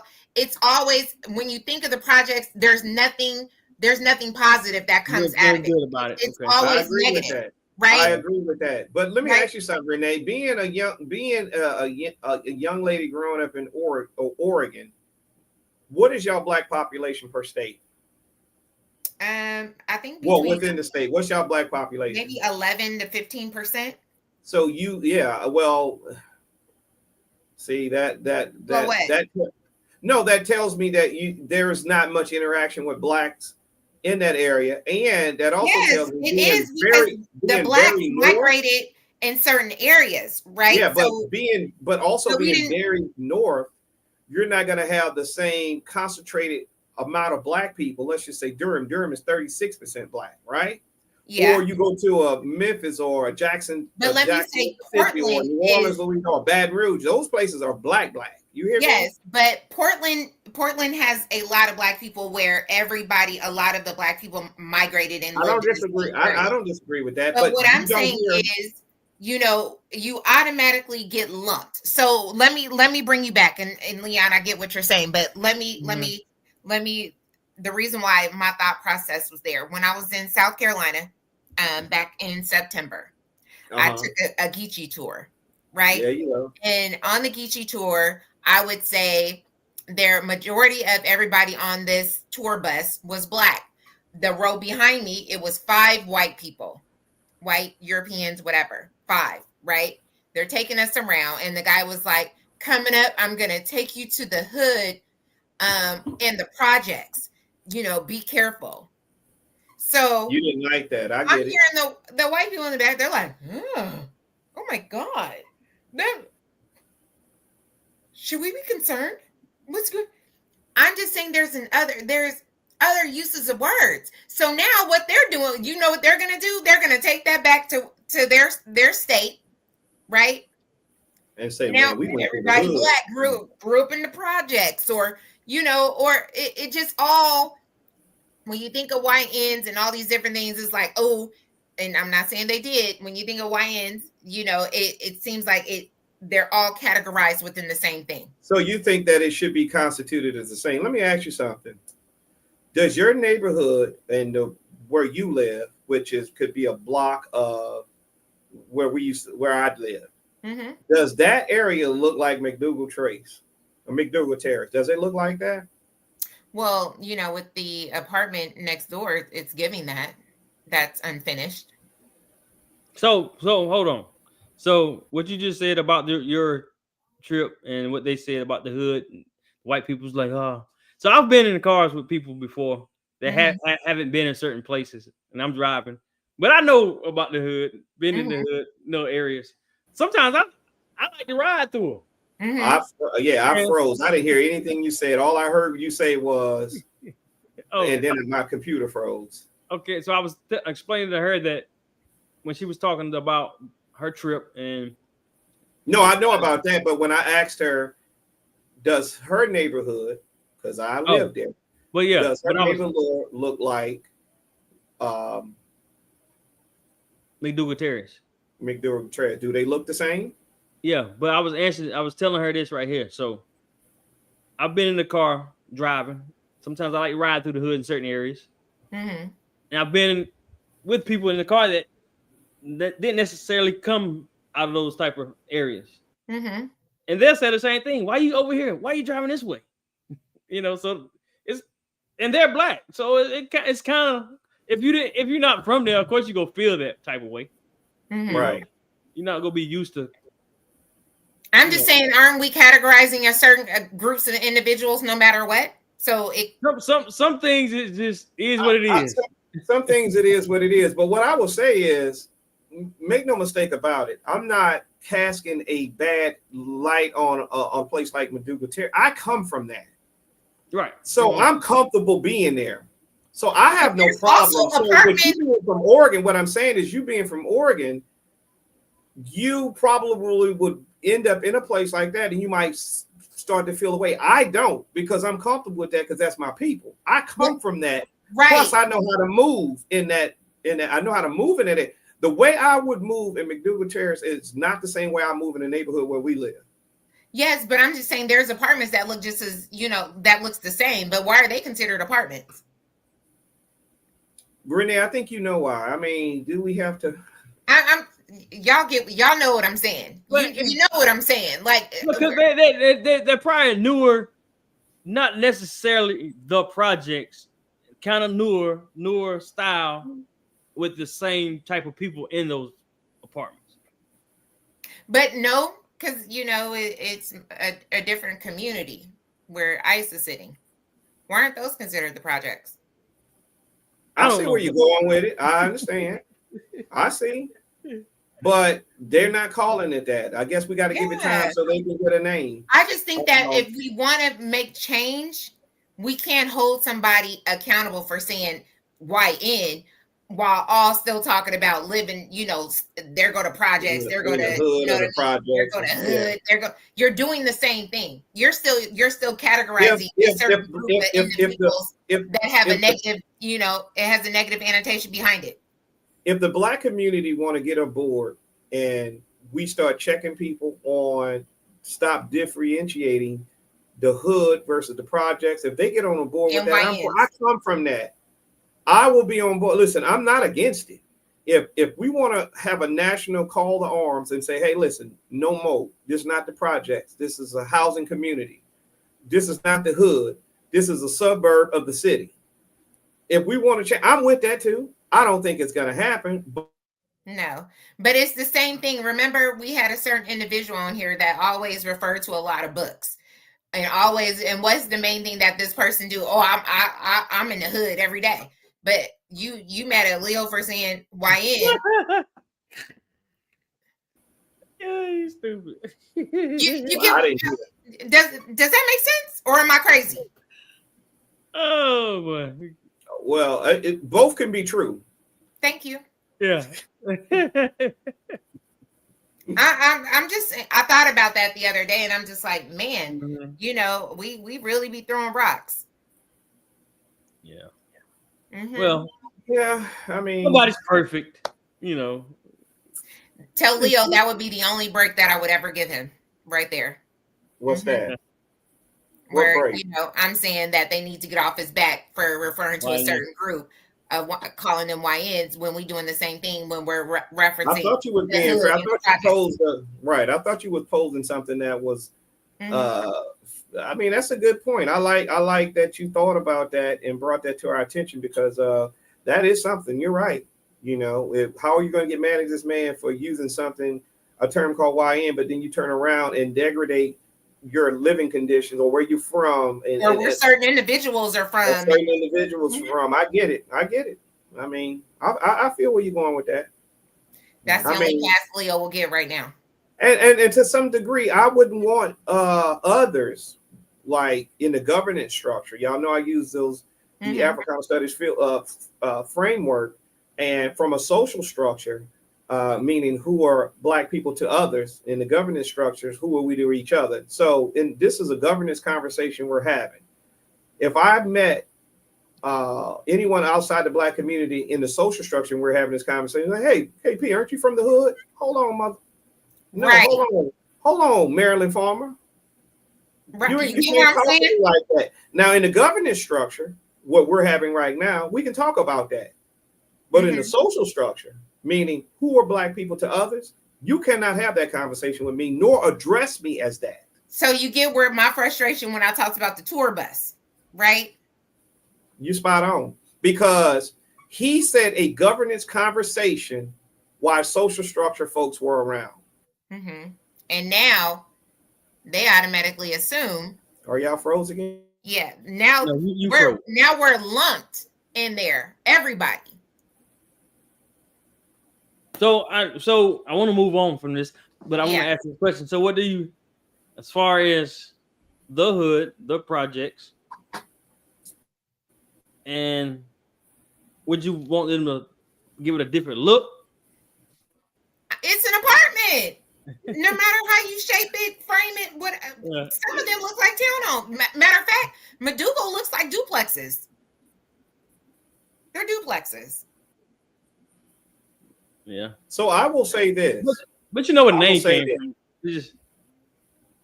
Who? The name project. That's what it came from. Yeah. Project. I will say this, Renee. I saw in New Orleans after Katrina, notorious projects that you have known, that you might have heard, like the Magnolia, right? Magnolia's on Louisiana and Claiborne, right? Prior to Katrina, you know, you go down Louisiana and stuff like that, you know that you coming up on the Nolia, right? You go there now after Katrina, where they tore it down and built it up. Listen, if you did not know any better and you had just moved to New Orleans, you'd be like, hey, man, I want to live there. Because what they did was they rebuilt it, but they put a lot of standards in there. Right. And like old cars can't be out. You can't have certain things. And it helped maintain the beautification of it.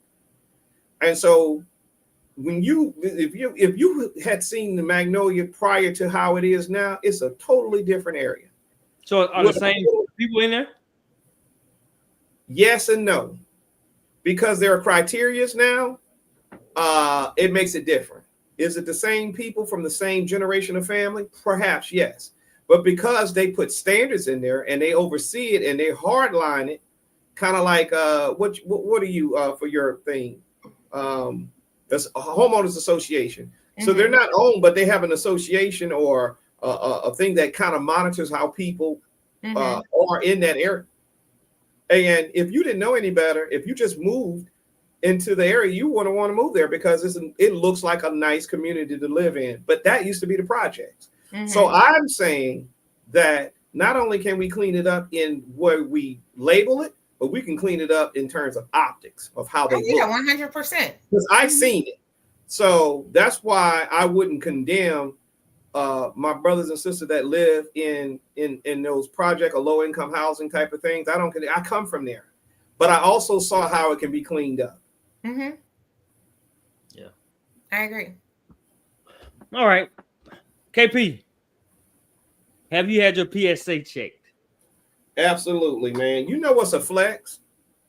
What's that? A flex is when you getting to know a woman for the first time and you trying to date her, and you know you guys are going to be talking about intimacy. You know what a flex is? When you pull up your My Chart and you can go in that My Chart and they can look at all your records of your STD, tuberculosis, HIV, and all that stuff. Man, you know that's a flex. And look at your PSA, your blood level, your enzymes, and all that stuff. That's actually a flex that some of us old players are learning to use. And I'm like, hey, you want to see my chart? I have no problem, because in the My Chart they put all your stuff. I didn't know they were testing me for stuff when I was getting all those surgeries that I was getting. I didn't know they were testing me through the wire before they even had the surgery. I didn't know it until I went and had I went to go have a full exam. Because I dread going to get what was that? It's colonoscopy. No. I'm scheduled to have that next year. I'm sorry. No. What is it called? Come on now. Prostate exam. Oh, PSA. Well. Yeah. Well. Yeah. So in my head, I put it off for so many years because I couldn't fathom a person digitally examining me, right? We're gonna be so digitally examining me. So I put it off until a lot of people was like, man, you're gonna have to get over that. I was like, well, you know what? I'm gonna find me a woman doctor. And then it was like, does it matter? I'm like, you know what? And then a good friend of mine, Impel Forward, who a lot of people may know being Impel Forward's royalty here, because he played at UNC, went to the NBA, and was a coach, and Phil told me about his experience with prostate and being examined and things like that. He scared the living crap out of me. And to finally, one of my other friends said, hey man, either you're gonna get a digit in your rectum or you're gonna die. I said, you know what? I'm good. So I went and added that into my full workup. But when I got there, I didn't know about the PSA. And so I was like, hey doc, I see y'all doing the blood work, you testing, you're doing the urine. They're doing everything, got the EKG. I was like, hey, when, let me know when we get ready to do the rectal exam. And he was like, what are you worried about? I was like, listen, man, I don't know how I'm going to feel about it. He was like, listen, man, we do not do it digitally anymore. We do it through a PSA, through the blood work. And if the blood work is abnormal or above a certain range, then we would do the digital exam. He also explained to me, even the digital exam through the rectum, they're only touching the backside of the prostate and don't know what's going on the front side. So they can be checking your front side with the digital exam and not knowing that there are some things on the front side of it. And so that's why it's a more detailed way, and that's how they can determine it. When he said that, you froze like you did then. I know. He must have been all in when he said that. I wanted to talk about this prostate, black men, the rise in prostate. Because I don't know if you've seen what I posted or talked about it on Facebook. I know at least 10 men, and I stopped counting. People I can talk to that have prostate cancer. I know at least, it's real prevalent, but the thing is, if they catch it early enough, it's treatable. Yeah, a lot of them. Yeah, some of them caught it early enough or catching it early enough. Most of them are catching it early enough. The friend that I was referring to, he was able to catch it because it ran in his family. Is that do you see it happening a lot in black men, like how breast cancer shows up in black women? Yeah, it's real high in black men. And let me see if I can. The rates are high in black men. Yeah, see if I can pull this up. It's important, especially ladies. Get your mammograms. That is important. That should be done yearly. Renee, you ain't had your prostate checked? What? I'm lost. Can y'all see this screen? Renee just said, Renee said, I ain't gonna even answer this fool. So look, check this out. This is September 2nd, 2025. Today the American Cancer Society released prostate cancer statistics 2025, a report on current prostate occurrence and outcomes in the United States.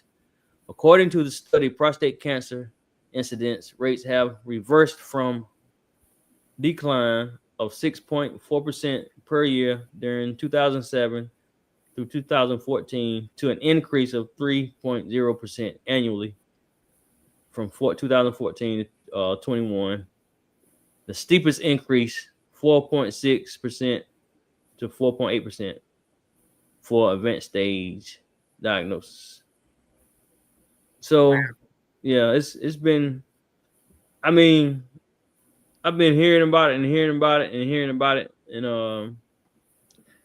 that's why I want to talk about it, man. I want to make sure. So what are preventative measures for this? I don't think it's none. I don't think. Well, so the guy on is it Grey's Anatomy? So he said that he go every year, and I think he's 72 now.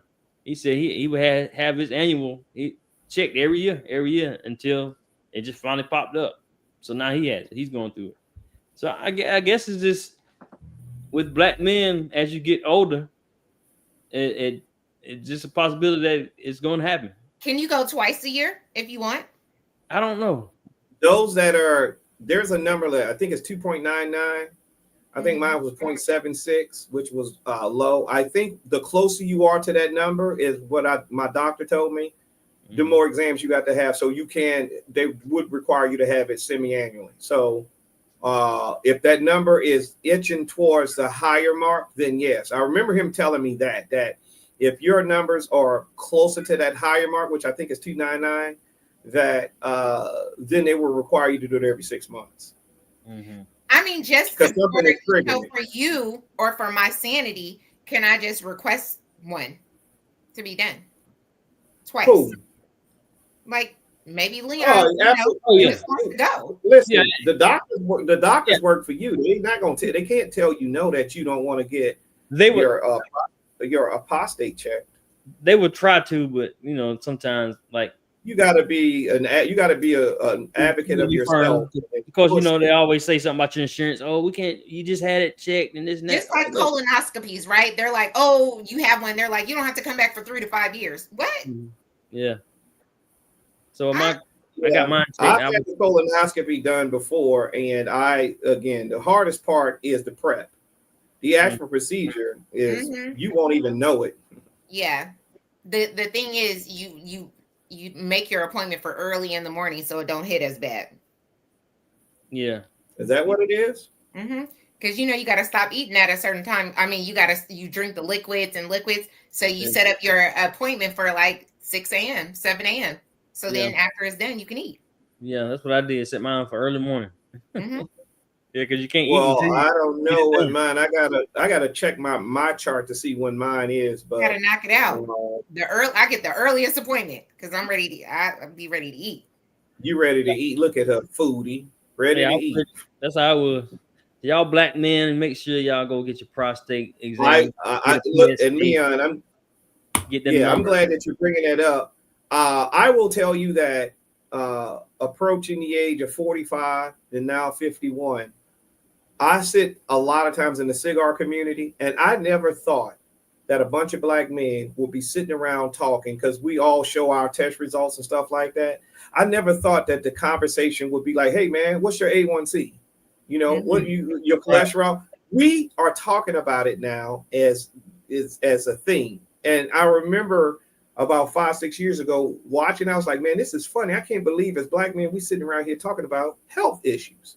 And so cigar? Yeah, cigar gives you extra life. So, but the fact that black men are coming together and having these open discussions, because we are very tight-lipped about our health, about going to the doctor, because historically we don't like going to the doctors because we don't want to get the bad news, or there are some racial disparities within medical medicine as well. So we kind of shy away from going to the doctors. But I think at this point now, we're more open to going to the doctor, and we're more open to having the conversation that Leon has injected as in, hey, what's your, have you had your prostate test? Have you had these things done? So definitely bringing it to the forefront, Leon, and talking about it is definitely a path forward. Mm-hmm. I like it. Ladies, get your mammograms. That's important too. Definitely go get checked. Do not let them people tell you you're too young and you don't need it. There's, breast cancer has been showing up in younger women, younger Black women. It's no longer, the 40 and up. You can get them at any time. Do not let your doctor discourage you if you want to get checked. And I want to say this to the 92% on a call here. Yes, I smoke cigars, but you know what? I'm gonna die from something. A lot of y'all gonna die from nothing. Because guess what? You tell me that all the time. Yeah, you're gonna die from nothing. Because guess what? You have listen, everybody on this call and everybody listen, you have an expiration date. You have one. I am going to die from something, because shame on you from dying from nothing. No, you're gonna die from something. But there's been some talk about mammograms. Some people are against mammograms because they say the pressing on it can cause some issues with the breast. Really? Yeah, I'm saying y'all know the stuff I look at all the time. So they were saying like still get checked, but ask for an MRI. So which is safe rather than a biopsy.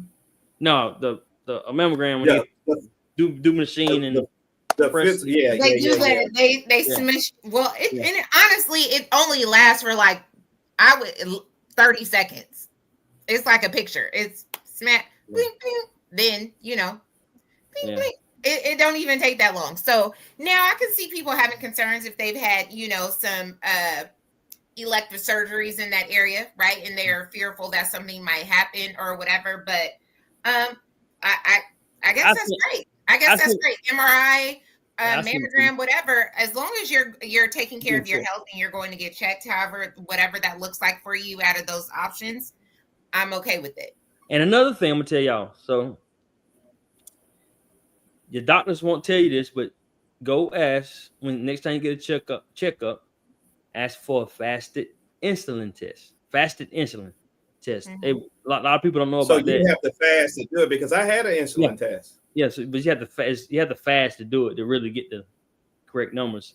I did when I went to do my exam. They asked me to fast because I think my insulin because that showed up in my chart. The beautiful thing about my chart, I don't know what it is in the other parts of the country, but having my chart here. I went and got all that blood work and all that urine. I got all that done earlier that morning. See, later that evening, those results started showing up in my chart. I thought that was the dopest thing. Yeah, it just started showing up. But a lot of people don't know. Your doctor sees it and he comments on the results. Mm-hmm. Yeah, he'll tell you, hey, this is normal or abnormal. Thank God. I thank God, man. I thank God that all the tests that I took. That he was able to come on there and say, hey, no, I'll see you next year. No need to worry. This is at a low level, but insulin was one of them because I had to fast. Yeah. So a lot of people don't know about it though. They don't know about the fasted insulin. So, and what is that? What is that? Explain to the people. It's kind of connected with your A1C. Mm-hmm. But it's I don't know exactly. It also shows, I think, inflammation. Okay. So it shows it's more. I guess it's better than just checking your A1C. Okay.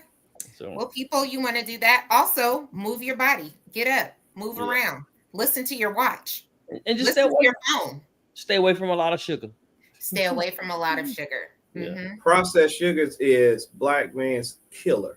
It really is. And I mean, what I mean by processed sugars, we're gonna. Yeah. I'm gonna die from something. Mm-hmm. Yeah. But I'm gonna choose it. Yeah. Meaning that the thing that I choose to indulge in may not even kill me, but I enjoy what I do, and so that's the meaning behind you're gonna die from something. Shame on you for dying for nothing. That's what I mean by that. You know what? You're enjoying the fruits of your labor, and that's okay. Yeah. Now, if the doctor tells me, hey, which they will never tell you, also too, while we're talking about men's health, You cannot ask your doctor, hey, doc, is it cool that I drink, have a few drinks? Or, doc, is it cool that I smoke with people cigars? Medically, he cannot tell you, man, yes, you can smoke as many cigars or smoking one a day or one a week or drinking it. Medically, he's got to tell you, I wouldn't advise it, but if you do it in moderation. That's how they answer it. Yeah. Because medically, they can't tell you to do something that definitely can cause a medical, something to cause you the demise of your medical history. Yeah. Another thing with the insulin, also, it says that it, as far as like insulin, what I was saying about the sugar, as far as the insulin spikes, like you eat too much sugar, your sugar might spike up. So if it stays up too high, that means you might be But also, Renee, going back to your thing, why I say the sugar is the black man's killer, because even in the black community, because that sugar, it ends up around your waist. That's where it goes. It don't go to your neck. It don't go to your legs. It goes straight to your midsection. And because that's where it's stored. And so the more sugary or processed sugars that you eat, the worse it gets. So I would say, as a replacement to processed sugars, add something like a stevia or agave or a natural honey to you're right. So, so I would say to our community that work on that, because I drink coffee and there was no way I could drink coffee black straight up. I don't care how old I get. I cannot do it. I also have to have 10 pounds of sugar in my coffee for me to I can't do that. Put honey in it. Huh? Honey, use honey. Well, no, I use stevia. Stevia is a natural sweetener plant, and it's plant-based and it's safe. But all stevia is not you got to get organic stevia. Yeah, you got to get certain kinds though. However, I will tell the listening audience that when you first take stevia, you're not gonna like it. It's gonna be like drinking Kool-Aid with no sugar. However, after you condition your palate and your mind to that's the sweetness that you desire, then your mind will adjust and you will find comfort in it using agave or honey, like he said, as a natural sweetener. Mm-hmm. Yeah. All right, so we're going to touch on this last subject. Renee, we talked about this before. This is financial literacy, but she was in another conversation, her and her friend, talking about reparations, and we touched on this before about how would they disperse it, or should they, so explain to the audience what you was talking about, what y'all. So we were just kind of we were having a conversation about just the community in general, right? And we'll get into that topic on a different day. But anyways, I asked, as we were talking about reparations, if Black people were given reparations, what would that look like? And I said, to me, how I feel, because the goal of reparations is, one, it's something that was owed to our ancestors. And so we're, they're passing the torch to us. And the goal is sustainability, right? You're taking this money or whatever and be able to sustain it in whatever that looks like, use it, whatever, but make it grow, right? You talk about generational wealth.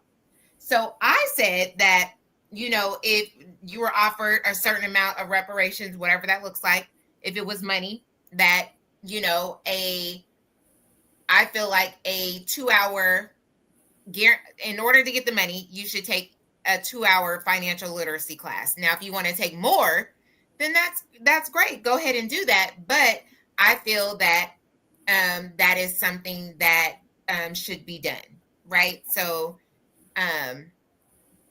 that in order to get the money, make it a requirement. We spend 2 hours at the club. We spend 2 hours at the mall. We spend 2 hours driving. We spend 2 hours hanging out with our friends. You can't take a 2-hour literacy course before you get a lump sum of money to ensure that you've been provided with all of the necessary tools to make the decision, whatever that looks like after you receive this money. My friend says she didn't agree, and she feels like you should have the autonomy to do whatever you want with the money. But she also thinks about one of the things and this is where we clash, I look at longevity, right? She gave an example of, well, what if the person is, she works with a lot of like homeless and victims. And she's like, how we do things is we ask them, what do they need right now? And I said, yes, that's great. But if you're working with these people, are you giving them resources so that they can maintain this? If you're helping them get an apartment, what resources are you giving them so that they can maintain it or sustain it or, do these things? And she's like, well, we focus on the right now. So that's where her mind was, is like, we'll give them the money they can make their, their own autonomy at how they want to deal with it. I look at future longevity. If they're homeless and they're getting a lump sum, you take the 2-hour class, but also in addition to somebody's going to help you find an apartment, and they're going to be able to, whatever that money is, pay it for a year, right? Release some stress, but also help you look for a job or something, so that you can maintain this lifestyle. So my question is, how do you feel? What do you guys feel? Not from you, right? You know what to do with your money. We got your point, KP. We got your point, Leon. You guys answered within the same. In general, how would you feel? Or which option would you think about? Are you talking to the community? I'm talking to you. Both you already know. But they don't know. Yeah. Oh, okay. So, Oh, you said not you and not you. So well, not you as a whole, because you guys, your answers were based on you. Remember, it was like, well, I don't need to know. I don't need to take a 2-hour financial class. I know that ain't how that man said it. That's not how that man said it. I talked to him on the phone. That's how you heard it. Oh! I'm sorry. I'm sorry. I didn't know. I thought we were talking about the check. Yeah. No. But I wouldn't. I don't think 2 hours is enough for the people to learn it. The people who wouldn't learn it. But it's something, right? It's something if you want to learn more about it, you have the option to do that. But in order to get this lump sum of money, we're gonna teach you some basic 2 hours. Right, 2 hours. I think it would be good. I think it'd be good. Yeah, I don't think it wouldn't hurt. Definitely wouldn't hurt. Yeah, but we definitely need it. So because a lot of question. What she said? What was the question?